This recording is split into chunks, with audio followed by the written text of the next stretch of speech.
So, good day mga ka-skilled. Sa mga nagtatanong dyan kung paano i-maintenance yung water heater nila. Kahit anong water heater, ganito lang gagawin nyo.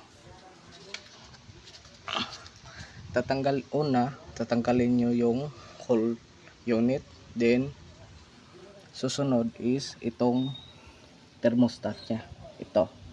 May nut yang dalawa. Tatanggalin nyo. Tapos pupunasan nyo ng malinis. Tapos pagka linis na, lalagyan nyo ulit ng thermal paste ganito.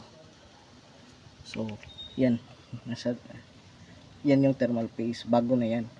So pagkatapos linisan, double check nyo yung mga terminal, baka may loss din, at saka dito sa terminal dito hipitan nyo lang.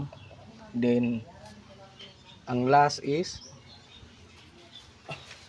ito, gamitan nyo ng silver swan para matanggal yung mga excuse me,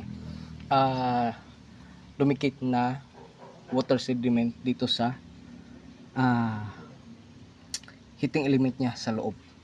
Yan o, yan o, bumubula pa siya kasi nga nililinis niya doon sa loob, tinatanggal niya yung sediment na kumapit sa heating element natin. So babad nyo lang for 30 minutes mga ka-skilled. Yan o,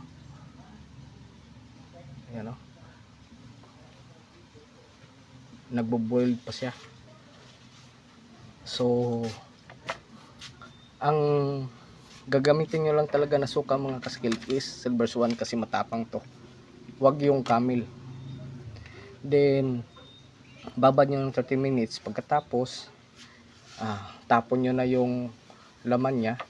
Then after, pwede nyo na gamitin ulit yung unit. So salpak nyo ulit doon sa shower nyo, then plug, then testing.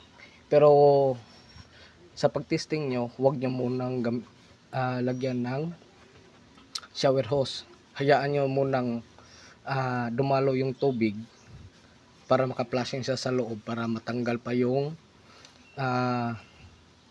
konting sediment sa loob na hindi na nasasabay sa pagtapon nyo ng suka. Ito. Yan. So dito kayo maglalagay sa una mga scale, dito sa inlet. Tapos pag napuno na yan, dito naman sa outlet. So